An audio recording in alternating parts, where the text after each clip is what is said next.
नमस्कार, आपण पाहत आहात GS9 न्यूज। पीडित कुटुंबाला न्याय मिळावा, दीपकभाई केदार यांची मागणी, अन्यथा निळा आक्रोश मोर्चाचे इशारा। मायखेड तालुका जामनेर जिल्हा जळगाव। बौद्ध महिला सरपंच पती समाधान मेढे विष पाजून हत्या झाली आहे। भाजपचे गिरीश महाजन यांचा हा मतदारसंघ आहे। 3 दिवस सरकारी हॉस्पिटलमध्ये बॉडी पडून होती। पोलिसांनी कसलीही दखल घेतलेली नाही, कसलाही तपास केलेला नाही। आज पीडित कुटुंबाची भेट घेऊन त्यांचा जाब मी माझ्या भूमिकेत सांगितला आहे। गुन्हा दाखल झाला पाहिजे, आरोपीला अटक झाली पाहिजे, आधुनिकपणे अतिशय सखोल तपास करून न्याय मिळाला पाहिजे, पीडित कुटुंबाला आर्थिक मदत झाली पाहिजे, कर्तव्यात कसूर करणाऱ्या अधिकाऱ्यांवर कार्यवाही झाली पाहिजे, तत्काळ काही तासात भूमिका घेतली पाहिजे, नाहीतर जामनेरमध्ये निळा आक्रोश मोर्चा काढून न्याय मागितला जाईल। जळगाव जिल्हा प्रतिनिधी नितीन सुरवाडे। आणि अशीच एक घटना जी घटना अतिशय गंभीर आहे। जळगाव जिल्ह्यातील जामनेर तालुक्यात मोयखेडा ग्रामपंचायतच्या हद्दीतील ही घटना आहे। मोयखेडा गावची ही घटना आहे आणि या घटनेने समग्र महाराष्ट्र आज हारून गेला एवढी असणारी, हादरून गेला एवढी मोठी गंभीर घटना आहे। माझ्यासोबत या गावच्या सरपंच कल्पना समाधान मेढे या अनुसूचित जातीच्या बौद्ध आहेत। 2021 ला त्या सरपंच झाल्यात। लोकशाहीच्या माध्यमातून त्या या ठिकाणी डॉक्टर बाबासाहेब आंबेडकरांच्या अधिकारामुळे सरपंच झाल्यात। पण एक दलित महिला सरपंच झाली, तिचा आदेश आम्ही का पाळायचा? ती या पदावरती कायम राहू नये, त्यांना काही कळतच नाही म्हणून त्यांच्या बँकेतल्या ग्रामपंचायतचे पैसे सुद्धा परस्पर खोट्या सह्या करून काढण्याचा कारभार झाल्याचं सुद्धा निदर्शनास आलं। कल्पना ताईचे पती समाधान मेढे हे अतिशय या ठिकाणी चळवळीतलं व्यक्तिमत्व होतं, जागरूक व्यक्तिमत्व होतं। या ग्रामपंचायतमध्ये होणाऱ्या कारभारावरती त्यांचं लक्ष असायचं। त्यांची होणारी फसवणूक ते उघड्यावरती आणण्याचा प्रयत्न सातत्याने करत असायचे आणि म्हणून यामध्ये त्यांनी 16/1/2024 ला गट विकास अधिकाऱ्याला एक पत्र दिलंय, तक्रार केलेली आहे आणि ज्यामध्ये आर्थिक व्यवहार भ्रष्टाचारासंदर्भात तक्रार झालेली आहे। याच्यातले अनेक सदस्य असतील, असे जवळपास 4 आरोपींचा या ठिकाणी उल्लेख आहे आणि या आर्थिक फसवणुकीच्या संदर्भात अर्ज टाकल्यानंतर 16 तारखेला हा अर्ज टाकला आणि 19 जानेवारी 2024 ला 9 ते 10च्या दरम्यान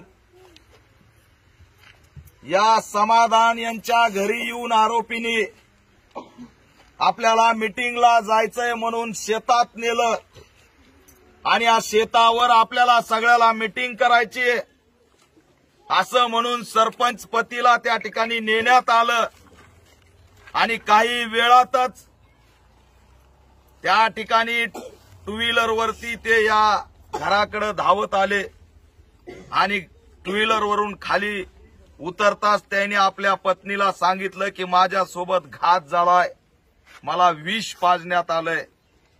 त्यानंतर जी उलटी आली त्या वासावरून त्यांच्या सुद्धा लक्षात आलं की ही उलटी विष पाजलेली आहे आणि म्हणून त्यांनी आक्रोश करून अनेकांना सोबत घेऊन दवाखान्यात गेले तर त्या ठिकाणी आमच्या समाधानला मृत घोषित करण्यात आलं। हे प्रकरण अतिशय गंभीर आहे, महाराष्ट्राला हादरून टाकणारं हे प्रकरण आहे। सगळ्या महाराष्ट्राला माहीत असलेल्या गिरीश महाजनचा मतदारसंघ आज 4 दिवस झालं। या घटनेमध्ये त्यांच्या पत्नीने ज्यांचे ज्यांचे नाव सांगितले त्यांची साधी चौकशी सुद्धा झाली नाही। 3 दिवस मृतदेह हॉस्पिटलमध्ये पडून राहिला। कुटुंब म्हणत राहिलं की आमचा गुन्हा दाखल करून घ्या तरच आम्ही हे मृतदेह ताब्यात घेऊ। 3 दिवस आमच्या समाधानचा मृतदेह तिथं पडून राहिला, पण पोलीस स्टेशनची दखल घेतली नाही. आज 3 दिवसानंतर पोस्टमॉर्टम रिपोर्ट झाला, त्यात काय सापडलं असेल 3 दिवसानंतर. हे तात्काळ करणं जे गरजेचं होतं ते केलं नाही. तात्काळ चौकशी करायची गरज होती ती केली नाही. तात्काळ त्या शेतावरती किती जणांचे व्हीडीआर, किती जणांचे सीडीआर, किती आरोपी त्या ठिकाणी होते हे सुद्धा तपास त्या ठिकाणी झाला नाही. आधुनिक तपास झाला असता, या ठिकाणचे संवहन पथक जर आलं असतं, ते स्क्वॉड जर या ठिकाणी आलं असतं तर आरोपी सुद्धा तात्काळ अटक झाले असते. पण यांना आरोपी अटक करायचे नाहीत, पाठीशी घालायचे, असं एकंदरीत चित्र या ठिकाणी दिसतंय. हे संतापजनक आहे. आज या कुटुंबाच्या घरी येऊन मी भेट दिली. महाराष्ट्रातल्या अनेक सरपंचांचे घर मी बघितलेत, प्रॉपर्ट्या बघितल्यात. आज आमच्या या समाधान मेढे यांची पत्नी कल्पनाताई सरपंच असून त्यांच्या घराची अवस्था बिकट आहे. एक वेळचं जेवायची सुद्धा त्यांना आज या ठिकाणी परिस्थिती गंभीर होत चाललेली आहे. असा हा स्वाभिमानी सरपंच होता, गावाच्या विकासासाठी झटणारा होता. पण हे पद आम्हाला पाहिजे म्हणून त्यांच्या पत्नीला त्रास देण्यात आला आणि पतीला तर संपवण्यातच आलं. अशी गंभीर घटना या ठिकाणी घडलेली आहे. या घटनेचा आम्ही निषेध करतो. मुख्यमंत्री एकनाथ शिंदे असतील, गृहमंत्री देवेंद्र फडणवीस असतील, या ठिकाणचे गिरीश महाजन असतील, यांना मी या माध्यमातून आवाहन करतोय, मागणी करतोय की या दलित कुटुंबाला न्याय मिळाला पाहिजे, अन्यथा पॅंथर या ठिकाणी शांत बसणार नाही. आता मी एसपींना बोललोय, त्यांनी सांगितलं की तात्काळ गुन्हा दाखल करण्याची प्रक्रिया करतो. आज 22 जानेवारी अनेक ठिकाणी बंदोबस्त आहे, कधीही गेले तरी बंदोबस्तात आहे म्हणून सांगितलं जातंय. पण आमचे माणसं या ठिकाणी दिवसा ढवळ्या मारले जात आहेत. हे सुद्धा तितकंच गंभीर प्रकरण आहे आणि म्हणून या प्रकरणाची सखोल चौकशी झाली पाहिजे. जर का काही तासात एफआयआर झाली नाही आणि आरोपीला जर अटक झाली नाही तर येणाऱ्या 4 दिवसात जामनेरमध्ये या ठिकाणी आक्रोश मोर्चा काढून समाजाचा, आमच्या समाधान मेढेला न्याय देण्यासाठी समग्र महाराष्ट्र रस्त्यावरती उतरल्याशिवाय राहणार नाही, असा इशारा सुद्धा या माध्यमातून देतो. तहसीलवरती हा मोर्चा काढला जाईल आणि मागण्या ठेवल्या जातील की 4 दिवस झालं का चौकशी केली नाही, का गुन्हा दाखल केला नाही. सगळं संशयित प्रकरण आहे. याच्यामध्ये जे जे अधिकारी दोषी आहेत त्यांचं सुद्धा निलंबन झालं पाहिजे, आरोपीला अटक झाली पाहिजे आणि या ठिकाणी या पीडित कुटुंबातील एकाच सदस्याला शासकीय नोकरी आणि 25 लाखाची मदत सुद्धा झाली पाहिजे. ही मागणी घेऊन आम्ही या ठिकाणी रस्त्यावरती उतरणार आहेत. आज या लेकरांचं अतिशय हृदयद्रावक या ठिकाणची घटना आहे. हा मुलगा आहे, आज उद्या भविष्य त्याचं काय सांगणार, त्यांना उत्तर काय देणार घरचे. त्या बापाला अतिशय क्रूरपणे संपवलंय आणि न्याय सुद्धा या ठिकाणी मिळत नाही. पत्नी या ठिकाणी, वडील वयस्कर आहेत, सगळी जबाबदारी आज यांच्यावर आलेली आहे. कसे सांभाळणार आहेत हे आमचे बाबा, कसे सांभाळणार आहेत ही आमच्या महाराष्ट्रातल्या दलितांची परिस्थिती आहे. हे आमचं जीवन आहे या रामराज्यामध्ये. या घटनेला भेट द्यायला येत असताना 10 गावं लागलेत. ही अवस्था आहे आमच्या बांधवाची. या मतदारसंघामध्ये राज्याचा नेता म्हणून मिरवायचं आणि या ठिकाणी आमच्या समाजाचे मुडदे पडतेत तरी सुद्धा दखल घ्यायची नाही. 4 दिवस झालं, तुम्ही 3 दिवस हॉस्पिटलमध्ये होतात. आलाय कोणत्या नेत्याचा तुम्हाला फोन? आमदारांनी विचारपूस केली का रे बाबा, या महाराष्ट्रातले आम्ही नाहीत का? इथं आमचं अस्तित्व काय? ही अतिशय भयानक परिस्थिती आज या जामनेर मतदारसंघात निर्माण झालेली आहे आणि हे आमदार जातीवादी आमदार आहे असं असणारं मी या ठिकाणाहून जाहीर करतो. आताही ते भेट द्यायला आले नाहीत, मला यावं लागलेलं आहे. लोकप्रतिनिधी असताना या कुटुंबाचं सांत्वन सुद्धा करायला आलेलं नाही. अरे मानवता आहे की नाही, संवेदना आहेत की नाही? अरे या सगळ्यांची चौकशी झाली पाहिजे आणि या चौकशीतून कोणी सुपारी दिली का? कोणत्या भीतीने या चौकशीतून काय बाहेर येणार होतं, त्याला विष कसं काय पाजलं, याचा असणारा सगळा तपास झाला पाहिजे. त्याचा मानसिक छळ कुणी केला याचा सुद्धा तपास झाला पाहिजे. तुम्ही म्हणत असाल की या ठिकाणी काहीच खरं नाही, अरे आमचा माणूस मेलाय हे तरी तुम्ही मानता की नाही?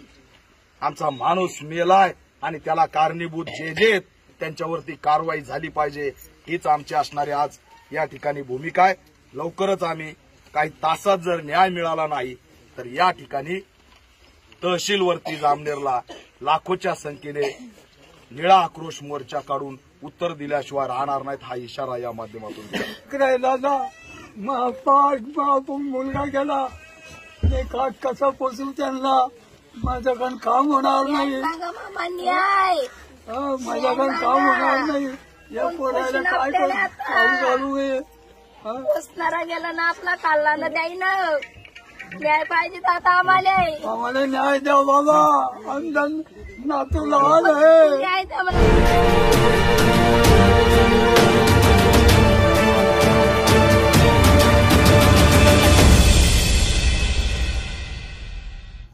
नमस्कार, आपण पाहतात GS9 न्यूज. भारतीय बौद्ध महासभा तालुका बोदवड जिल्हा जळगाव पूर्व यांच्या माध्यमातून 10 दिवसीय धम्म उपासिका प्रशिक्षण शिबिर कोलाडी येथे आयोजित करण्यात आले होते. धम्म उपासिका प्रशिक्षण शिबिरासाठी उपस्थित मान्यवरांची नावे. कार्यक्रमाचे अध्यक्ष भारतीय बौद्ध महासभा तालुका अध्यक्ष शांताराम भाऊ मोरे, जिल्हा अध्यक्ष प्रियंकाताई अहिरे, सुशील कुमार हिवाळे, जिल्हा सरचिटणीस वसंतदादा लोखंडे, जिल्हा संघटक आनंद दिवरे, जिल्हा संघटक BK बोदडे सर, जिल्हा संघटक केंद्रीय शिक्षिका सीमाताई अहिरे, वंचित बहुजन आघाडीचे जिल्हा उपाध्यक्ष शेख सलीम शेख खलील, तालुका अध्यक्ष सुपडाभाऊ निकम, सुभाषभाऊ इंगळे, रामदास मोरे, सोपाने इंगळे, राहुल मोरे, जितेंद्र सूर्यवंशी, कोलाडी ग्रामपंचायत सदस्य वंचित बहुजन आघाडीच्या रेश्माबाई भास्कर सूर्यवंशी, रमाबाई रामदास मोरे, रीता राहुल मोरे, कविता शिरसाट, लक्ष्मी नितीन सुरवाडे. 10 दिवसीय धम्म उपासिका शिबिर प्रमाणपत्र भारतीय बौद्ध महासभेचे जिल्हा अध्यक्ष व केंद्रीय शिक्षिका व भारतीय बौद्ध महासभेचे मान्यवर यांच्या हस्ते प्रमाणपत्र देण्यात आले. या प्रसंगी बोदवड तालुक्यातील व कोल्हाडी गावातील ग्रामस्थ व धम्म उपासक उपासिका उपस्थित होते. तसेच कोल्हाडी येथे भारतीय बौद्ध महासभा महिला कार्यकारिणी शाखा हे सुद्धा स्थापन झालेली आहे. भारतीय बौद्ध महासभा ग्राम शाखा अध्यक्ष रमाबाई रामदास मोरे, उपाध्यक्ष सुशीलाबाई संजय निकम. या पद्धतीने कार्यक्रमाची रूपरेषा पूर्ण पार पाडून कार्यक्रम समाप्त करण्यात आला. जळगाव जिल्हा प्रतिनिधी नितीन सुरवाडे. धम्म आणि बुद्ध यांचं मार्गदर्शन केलं. तसंच बुद्धांच्या जन्मापासून तर मृत्यूपर्यंत त्यांनी आम्हाला मार्ग दिला. तसेच बुद्धांनी गृहत्याग कसा केला, रोहिणी नदीच्या पाण्यावरून त्यांनी गृहत्याग केला. तसेच जग कल्याणाचा मार्ग शोधण्यासाठी त्यांनी गृहत्याग केला. तसेच डॉक्टर बाबासाहेब आंबेडकर त्यांचा जन्म मोहगाव येथे झाला. तसेच त्यांनी आपल्याला खूप मार्गदर्शन केले. मृत्यू त्यांचा डॉक्टर बाबासाहेब आंबेडकरांचा मृत्यू दिल्लीमध्ये झाला. त्यांचं पार्थिव शरीर मुंबई इथे आणण्यात आलं. दादर येथे त्यांना श्रद्धांजली देण्यात आली. तसेच हे सुद्धा सीमाताई अहिरे यांनी आम्हाला खूप छान मार्गदर्शन केलं. तसेच अंधश्रद्धेचा विषय ताईंनी आम्हाला खूप सांगितला. ज्याच्या घरात देव असतील काही असतील ते सोडून द्या. आता ताईंनी खूप प्रकारे आम्हाला रात्री ताईने प्रॅक्टिकल स्वतः करून दाखवले. खूप छान वाटलं ताई तुमचा विषय, आम्हाला खूप मनापासून आभारी आहे. तसेच अंधश्रद्धा सोडा आता, अंधश्रद्धा सोडा आता. श्रद्धेने 22 प्रतिज्ञा पाळा, श्रद्धेने 22 प्रतिज्ञा पाळा. हे खरं 10 दिवसाच्या शिबिराचं महत्व आहे. हे खरं 10 दिवसाच्या शिबिराचं महत्व आहे. 2 शब्द सांगा.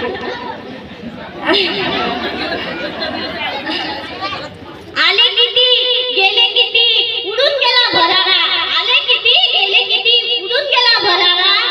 संपणार नाही आणि संपले नाही माझ्या भीमाचा दरारा, माझ्या भीमाचा दरारा. सर्व मंडळींना जय भीम.